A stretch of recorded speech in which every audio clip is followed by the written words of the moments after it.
Bienvenue dans un nouvel épisode les amis. Dans cet épisode on va parler sélection d'exercices. Et je vais vous parler des exercices qui sont selon moi les plus inutiles de l'industrie du fitness. Dans un premier temps, je vais vous parler de la liste des 6 exercices que je ne pense jamais programmer. Que ce soit dans mes programmes personnels ou dans ceux que je propose à mes clients. Tout simplement parce que je n'y vois aucune valeur ajoutée. Au contraire, je ne vois que des inconvénients à faire ces exercices. Et dans un deuxième temps, je vais vous parler des 2 exercices qui sont selon moi les plus stupides qu'on voit encore les gens exécuter en salle de sport. Alors pour ceux qui me connaissent et qui écoutent le Kessu Show depuis un moment, c'est très rare que j'ai ce discours un peu dans les extrêmes, que je dise que je ne vais jamais faire quelque chose. J'aime apporter de la nuance et bien entendu cette nuance s'applique encore ici, mais je suis assez convaincu de ce que je vais vous dire tout simplement parce que je pense qu'il y a de meilleures alternatives et c'est ce que je vais vous proposer. Premier disclaimer ici, petit résumé de ce que je dis d'habitude de ma philosophie de l'entraînement. Il n'y a pas de mauvais mouvement en soi, tout va dépendre du contexte. Il n'y a pas de mauvais exercice en soi, tout va dépendre de la capacité de l'individu à se mettre dans la position de l'exercice pour pouvoir en retirer les bénéfices. Ok, donc ça c'est clair, mon discours n'a pas changé. Et concernant les exercices, il n'y a pas d'exercice magique. Les exercices ne sont que des outils qui nous permettent de placer un stress bien précis sur des tissus bien précis. Maintenant que ça c'est dit, ce n'est pas parce que on a plein d'outils qu'on doit tous les utiliser. On veut simplement utiliser les meilleurs outils. Et il y a des outils, bien entendu, qui sont plus efficaces que d'autres outils. Et donc, voilà pourquoi j'ai décidé de faire cette liste parce que voilà, c'est mon avis personnel et je vais le défendre et je vais vous proposer des alternatives. Donc, dans un premier temps, les 2 premiers exercices, les 2 premiers exercices que je vais vous présenter ici peuvent être contextualisés. Mais pour le reste, c'est croix rouge, direct, ok? Donc, pour le premier exercice ici de ma liste des 6 exercices que je ne mettrai jamais dans un programme, ce serait les keeping pull-up, ok, les tractions en keeping qu'on retrouve que les crossfitters font, etc. Eh bien, moi, je ne mettrai jamais ça dans un programme. Encore une fois, pour revenir au contexte, si vous êtes un crossfitter, bien entendu, ça fait partie de votre sport, donc vous devez pratiquer tout ça, ça c'est clair. Mais autrement, pour quelqu'un qui cherche à faire de la renfo, peu importe l'athlète, même pour les athlètes de CrossFit, si moi je venais à faire une programmation, eh bien, je ne mettrai pas de keeping pull-up. Tout simplement parce que c'est un mouvement dans lequel on utilise beaucoup d'élan. C'est une technique particulière qui consiste à faire beaucoup de répétitions juste pour faire des répétitions. Et moi, déjà, ce concept-là, dans l'industrie du fitness, je l'apprécie pas. Faire des répétitions pour faire des répétitions, j'aime pas ça. Faire pour faire, je n'aime pas ça. On fait quelque chose parce que il y a une finalité au bout. Et voilà pourquoi je fais un exercice. Donc, si je venais à sélectionner un exercice de traction, eh bien, ce serait des tractions strictes et non pas des tractions avec élan parce que le but, c'est de me rendre plus fort. Et si je veux me rendre plus fort, eh bien, je ne veux pas utiliser d'élan. Encore une fois, si vous êtes un crossfitter, ça doit être intégré quelque part, d'accord? Mais pour de la renfo, je ne pense pas que ça soit l'exercice. Donc, keeping pull-up, je ne pense jamais en faire moi-même dans un de mes programmes et je ne pense jamais mettre ça dans aucun programme. J'en suis presque sûr. Deuxième exercice que je ne ferai jamais et que je ne compte jamais mettre, ce sont les burpees. Voilà, ça fait tout simplement pas partie de mon vocabulaire fitness. Les burpees, je trouve ça inutile également. Je trouve qu'on fait ça simplement pour se fatiguer. Et faire des exercices pour se fatiguer, ça sert à quoi? Ok? C'est pas ça ma vision du développement athlétique, du développement sportif. Faire pour se fatiguer, faire pour faire, ça sert à rien. Ok? Donc les burpees, pour moi, ça m'intéresse pas. Si on cherchait à l'utiliser de côté un peu plus pour l'utiliser pour développer son côté un peu plus puissance, tout ça, on fait un saut ou alors on fait une pompe où on cherche à sauter, mais une combinaison des deux où on est fatigué, on ressemble à une banane quand on descend, ça m'intéresse pas. Les burpees, c'est un non-non. Encore une fois, si vous êtes un crossfitter et que vous aimez ça, eh bien, ou que vous devez le faire dans votre programme, bien entendu, ça fait partie de votre sport. Mais autrement, je ne mettrai jamais ça dans un programme. Troisième exercice que vous ne me verrez jamais faire et mettre dans un programme, ce sont les Russian Twists. Les Russian Twists, on parle de cet exercice pour les abdos, où on se met en position de sit-up et on twist sa colonne vertébrale. Et j'aime pas trop cet exercice de manière générale, mais ce que je n'aime pas surtout, c'est voir les gens l'exécuter. Parce que ici, on parle de twist, donc on cherche à twister son corps. Et dans la plupart des cas, eh bien, ce qu'on voit les gens faire, c'est qu'ils se mettent en position de sit-up avec leurs pieds en l'air et ils utilisent un poids, un plateau, peu importe, qu'ils bougent sur le côté. Et puis, ils finissent plus par bouger leurs bras plutôt que d'utiliser leur sangle abdominale, d'accord, de twister leur colonne vertébrale. Okay? Donc on finit par bouger ses bras, en gros, la sangle abdominale ne bouge pas.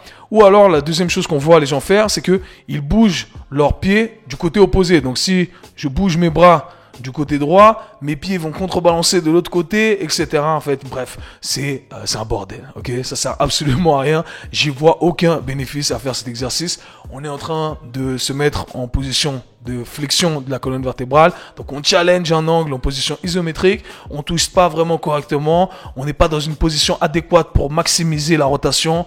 Bref, encore une fois, un exercice qui est là pour se fatiguer. Voilà pourquoi les gens arrivent à en faire plein. Et puis au final, il n'est pas bien exécuté. Alors vous me direz, avec la bonne intention, on peut pimper un peu tout ça. On peut transformer cet exercice en quelque chose qui ressemblerait à quelque chose.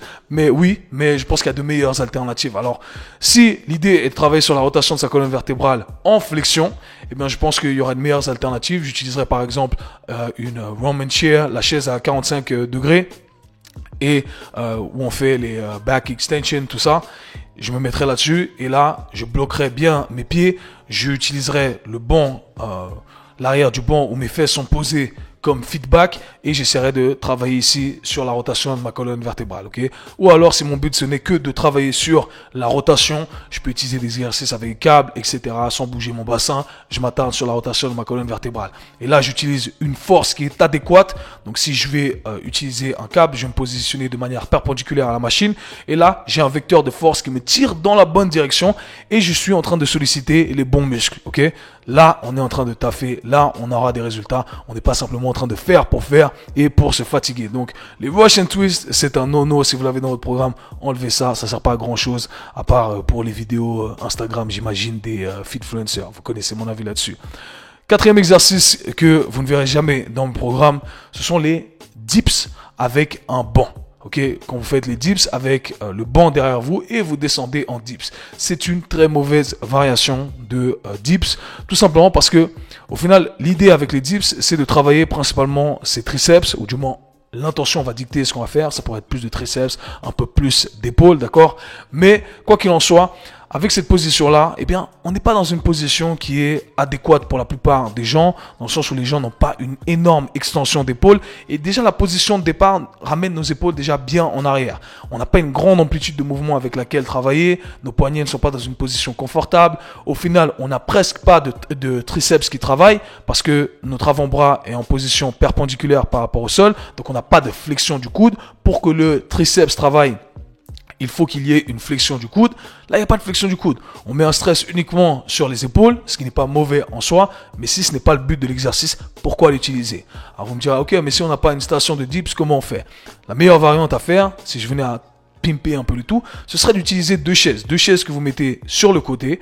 Vous mettez vos mains sur les chaises et à partir de là, on descend et on monte, on descend et on monte et on a exactement la position qu'on pourrait répliquer avec une machine à dips, ok? Donc là, simplement, on aurait les mains à plat, donc on aurait une extension du poignet qui serait un peu plus conséquente, mais la disposition générale, la configuration est bien meilleure. Donc, débarrassez-vous du bench dip et mettez deux chaises sur le côté si vous n'avez pas de matériel. Bien entendu, si vous avez une station pour faire des dips, des barres parallèles, etc., c'est beaucoup plus adéquat. Donc, j'espère que ça a du sens pour vous.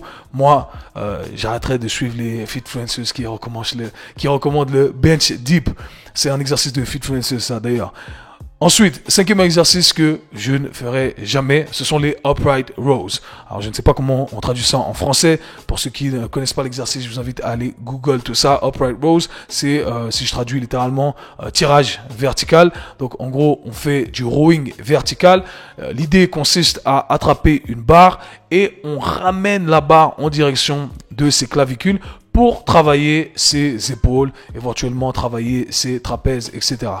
Et en vrai, on se complique la vie pour rien du tout. On se met dans une position qui est plutôt désavantageuse pour utiliser toute l'amplitude de mouvement qu'on veut utiliser, qu'on veut solliciter les épaules ou les trapèzes, c'est pas du tout avantageux. Ok, je m'explique. Lorsque j'attrape la barre, je fais mon upright row. En général, les gens attrapent en plus la barre au milieu, c'est-à-dire au centre de son corps.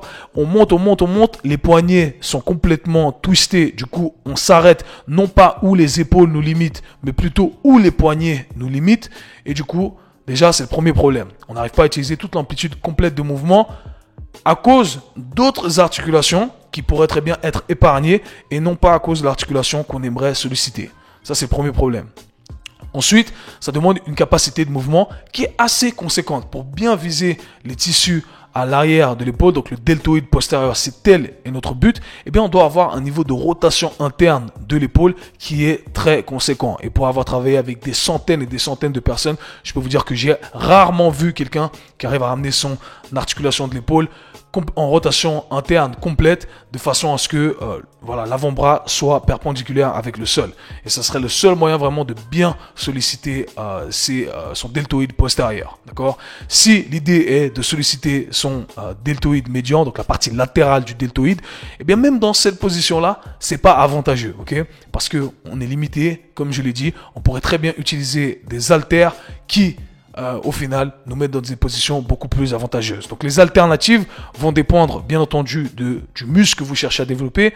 Si vous cherchez à développer les trapèzes, eh bien, on pourrait simplement utiliser des positions de shrug avec des haltères sur le côté. Donc, on cherche à monter ces omoplates et on contracte bien ces trapèzes. On n'est pas limité par notre articulation de l'épaule, on n'est pas limité par notre poignet.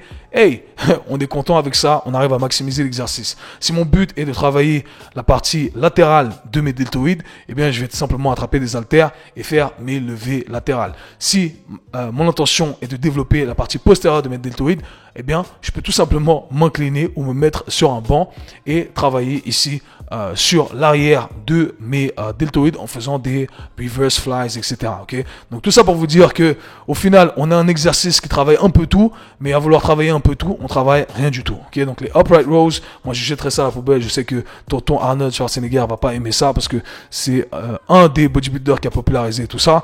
Encore une fois, à vouloir tout travailler, je pense que tout simplement on peut trouver de meilleures alternatives qui sont beaucoup plus avantageuses pour la plupart des gens. Dernier exercice que je ne mettrai pas dans un programme, ce sont les bicep curls avec une barre en pronation, c'est-à-dire en grip pronation, c'est-à-dire qu'on a les paumes qui regardent vers le bas.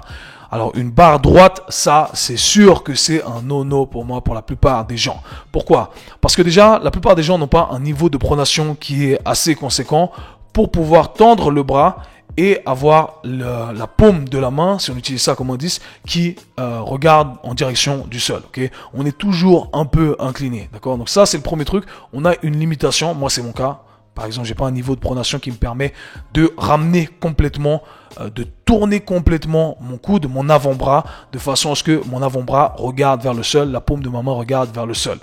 Or, en fin d'amplitude de mouvement, c'est là qu'on devrait se retrouver pour bien étirer ses biceps et travailler sur la partie du biceps qu'on aimerait solliciter ici. Mais qu'est-ce qui va se passer vu qu'on est limité par ce niveau de pronation? Eh bien, on a tout simplement l'épaule qui va tourner. On va faire une rotation interne de l'épaule et là, on n'est plus vraiment en train de solliciter les muscles qu'on aimerait solliciter. D'accord? C'est un exercice à la base qui est fait pour les biceps et tout d'un coup, il y a d'autres parties qui sont incluses dans le mouvement. Okay? On perd ce qu'on cherche à développer ici. Donc déjà de ce point de vue-là, c'est pas très intéressant. Avec la barre droite, je ne ferai pas de bicep curls en pronation. Maintenant, vous pourriez utiliser la easy bar. Donc la easy bar, c'est la barre qui fait une espèce de vague. Et encore, il faudrait utiliser le grip le plus serré et chercher à tendre complètement ses bras.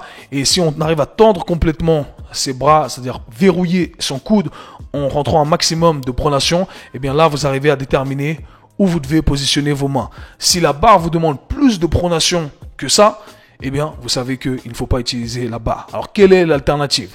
Eh bien, c'est d'utiliser des haltères, tout simplement. Je ne vois pas pourquoi on se complique la vie, que ce soit les Scott curls, je crois qu'en français on appelle ça les bicep curls pupitres. Donc, sur le pupitre, voilà, j'utilise des haltères au lieu d'utiliser une barre la easy bar ou alors d'utiliser une barre olympique, une barre complètement droite. Pour la plupart des gens, ça n'arrange pas. Bien entendu, si vous avez assez de pronation au niveau du coude, éventuellement, ça peut être quelque chose à utiliser, mais c'est très très rare selon mon expérience et il y a de meilleures alternatives. Okay? Donc, utiliser des haltères, c'est beaucoup mieux.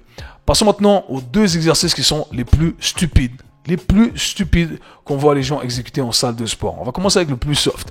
Le plus soft, ce sont, je parle ici des side bends avec 2 haltères. Alors les side bends avec 2 haltères, c'est extraordinaire. Donc je parle ici de flexion latérale de la colonne vertébrale. Donc on a une haltère dans chaque main. On va fléchir sa colonne vertébrale d'un côté et de l'autre côté avec 2 haltères du même poids dans chaque main. Quelle est l'utilité de faire ça? Ok, je ne suis pas contre cet exercice en soi. Au contraire, c'est un exercice que j'affectionne. Mais on aimerait simplement mettre une haltère. On aimerait tenir une haltère et on aimerait remonter à la force de notre colonne vertébrale des tissus qui sont allongés. Si on a un poids, le même poids de l'autre côté, eh bien, est-ce que j'ai besoin d'expliquer ça? Ok, on perd l'exercice là. On n'est plus en train de lever la charge. On utilise simplement l'autre poids pour défaire. Je sais pas comment, je connais pas le terme en français. Ok, donc on a un effet opposé. Enfin bref, vous l'aurez compris, ça sert absolument à rien. Ok, donc si vous venez à faire des side bends, des flexions latérales lestées avec une haltère, on utilise simplement une haltère et pas une haltère dans chaque main. C'est tellement bête pour moi que j'ai du mal à l'expliquer carrément. C'est la première fois que je me retrouve dans cette situation. C'est tellement bête et stupide que je me dis, attends, comment on n'arrive pas à comprendre ça? Comment je fais pour expliquer ça aux gens qui ne comprennent pas? Anyhow, vous l'aurez compris, une haltère maintenant. Dernier exercice, deuxième exercice qui est l'exercice le plus stupide dans toutes les salles du monde dans lesquelles j'ai été. Et ça fait depuis 14 ans, j'avais 14 ans, donc ça va faire 16 ans que je vais en salle de musculation et j'ai toujours vu les gens faire cet exercice. Je parle ici de la rotation externe de l'épaule avec une haltère. Donc pour ceux qui vont m'écouter ici en audio, on monte, on est debout, on fléchit son bras, donc son avant-bras à 90 degrés, à 90 degrés, comme si on faisait un bicep curls, et on ramène sa main vers l'intérieur et vers l'extérieur. Donc en rotation interne de l'épaule et en rotation externe de l'épaule. Et l'idée derrière tout ça, les gens le font pour échauffer leur épaule, pour échauffer les tissus les plus profonds de l'épaule, entre guillemets les stabilisateurs de l'épaule, c'est comme ça que les gens appellent tout ça, c'est pas vraiment comme ça que ça fonctionne, mais anyhow, les stabilisateurs de l'épaule, rotation interne, rotation externe. Mais quand les gens font cet exercice-là, c'est fou que les gens ne comprennent pas comment la gravité fonctionne. Là, les rotateurs internes et externes de l'épaule ne sont pas en train d'être stressés. Ce qui est en train d'être stressé ici, c'est le biceps. D'accord? On est tout simplement en train d'aller à l'encontre de la gravité plus un poids. D'accord? Et ce qui tient cette charge-là, c'est notre biceps, d'accord? Donc faire une rotation interne et externe, ça ne sert absolument à rien si le but est de viser les rotateurs internes et externes de l'épaule. Donc comment on change ça? Eh bien, on respecte la gravité. Soit on se met sur le côté, on se couche sur le côté et on utilise l'haltère de façon à faire cette rotation interne et externe. Et là, on respecte j'aime pas utiliser ce terme, la biomécanique, entre guillemets, d'accord? La mécanique du mouvement qu'on devrait respecter pour aller à l'encontre de la gravité et stresser les bons tissus. Ou alors, si on est debout, on utilise un câble, une machine à câble, à poulie, et on fait cette rotation interne et externe. Et là, on n'est pas en train de mettre un stress sur le biceps, mais plutôt sur les rotateurs internes et externes. Donc voilà, les amis, si vous faites cet exercice, ne dites rien. Vous écoutez juste le truc et vous dites, ah ouais, putain, c'est vrai, je fais cet exercice, faut plus que je le fasse. Mais je vais dire à personne que je le faisais, ok? Ça reste entre nous, les copains, ça reste entre nous. Donc voilà, les amis, j'espère que cet épisode vous aura plu. Si c'est le cas, n'hésitez pas à lâcher un like, à lâcher un commentaire. N'oubliez pas de vous inscrire également à ma liste d'emails. Je laisse ça dans la description, dans les show notes. Il y a plein de trucs qui arrivent et tous les coachs et les thérapeutes, n'oubliez pas de vous inscrire à la dernière vague de mon programme Mentorship. Dans tous les cas, nous, on se parle très bientôt. Peace.